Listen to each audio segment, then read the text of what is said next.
अखिलेश यादव ने कहा है कि बच्चों को सही राह दिखाने की जिम्मेदारी साहित्यकारों की है। टेलीविजन समेत आधुनिक तकनीकों से बच्चों की भाषा बदलती जा रही है। उन्होंने कहा, बच्चे कार्यक्रमों में जैसी भाषा सुनते हैं वही भाषा बोलते हैं। ये बच्चे देश और समाज को बनाएंगे। उन्होंने कहा, सभी की जिम्मेदारी है कि बच्चों को अपनी संस्कृति सिखाई जाए। इसमें बाल साहित्यकारों की बड़ी भूमिका हो सकती है। उन्होंने कहा कि उम्र कितनी भी हो, खुश रहने के लिए सभी में थोड़ा बहुत बचपना बना रहना चाहिए। हमारी और आपकी उम्र कितनी भी हो जाए, अगर हम खुश रहना चाहते हैं तो कम से कम हमारे और आपके बीच में थोड़ा बहुत बचपना बना रहे। अगर हमारा बचपना छूट गया तो हम समझते हैं हम लोग भी उसी दिन बूढ़े दिखाई देने लगेंगे। ये जितने भी हमारे साहित्यकार हैं, बाल साहित्यकार हैं, जितने भी साहित्यकार हैं, उनकी जिम्मेदारी है हमारे बच्चों को सही रास्ता दिखाने का। क्योंकि जो प्रभाव पड़ने जा रहा है आने वाले समय में, ये टीवी से, ये तमाम कार्यक्रमों से बच्चों की भाषा बदलती चली जा रही है। इसलिए आपकी, हमारी, सबकी बड़ी जिम्मेदारी है, क्योंकि आने वाली पीढ़ी वही हमारा भविष्य है। वही बच्चे हैं जो हमारे देश को, समाज को बनाएंगे।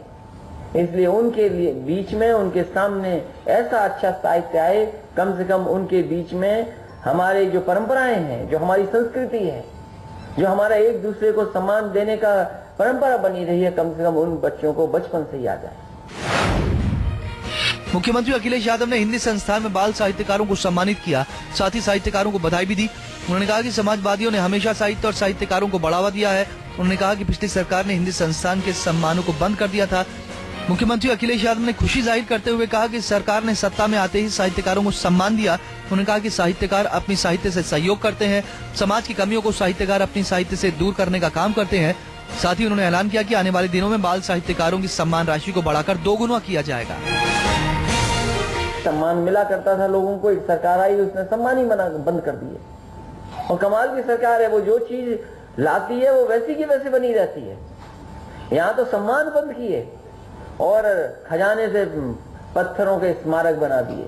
लेकिन मुझे खुशी है कि जैसे ही समाजवादी लोग लौटे, वो दोबारा हम लोगों ने साहित्यकारों को सम्मान करना शुरू कर दिया और बड़ी संख्या में उन्हें मौका दिया।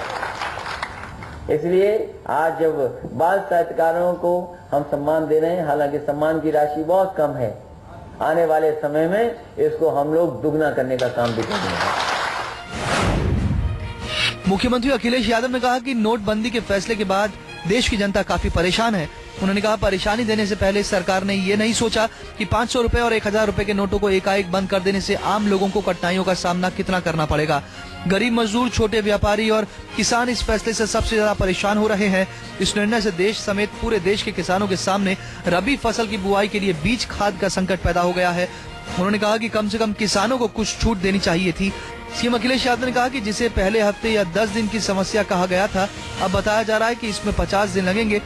उन्होंने कहा कि बैंकों में कैश की हालत को देखते हुए उन्हें लग रहा है कि कम से कम अभी 2.5 से 3 महीने लग सकते हैं। सहकारी ग्राम विकास बैंक के चेयरमैन शिवपाल सिंह यादव ने कहा कि जब तक किसान विकास नहीं करेगा तब तक देश और प्रदेश में खुशहाली नहीं लाई जा सकती। उन्होंने कहा कि जहां किसान खुशहाल है वहां देश और प्रदेश में विकास हो रहा है। शिवपाल यादव ने कहा कि किसानों के जीवन में खुशहाली लाने के लिए उन्हें सहकारिता से जोड़ना होगा। उन्होंने कहा कि सहकारिता की मजबूती में भी किसानों का भला है।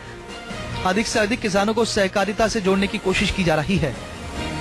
शिवपाल यादव ने दावा किया कि सरकार ने अब तक किसानों को 656 करोड़ रुपए ऋण दिया गया है। साथ ही 1800 करोड़ लोगों का कर्ज माफ किया गया। शिवपाल यादव लखनऊ में 63वें सहकारिता सप्ताह का उद्घाटन करने यहाँ पहुंचे थे।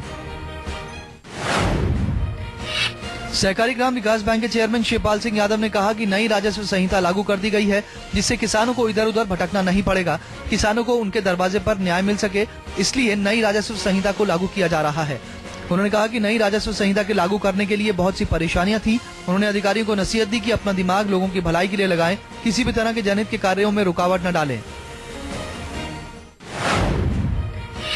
सीएम अखिलेश यादव ने कहा कि केंद्र सरकार के नोटबंदी के फैसले का एक नतीजा ये भी है कि खरीफ फसल की उपज को बेचकर किसानों ने जो धनराशि अपनी जरूरतों को पूरा करने के लिए इकट्ठा की है, उसका भी वो इस्तेमाल नहीं कर पा रहे हैं। बड़ी संख्या में किसान परिवारों की बेटियों की शादी होनी है, लेकिन अपनी जिम्मेदारी को पूरा करने के लिए उन्हें परेशानियों का सामना करना पड़ रहा है। सीएम अखिलेश ने कहा कि केंद्र की सरकार किसानों की हितैषी बन रही है, तो देश के किसानों की परेशानियों को देखते हुए नोटबंदी फैसले पर पुनः विचार किया जाए।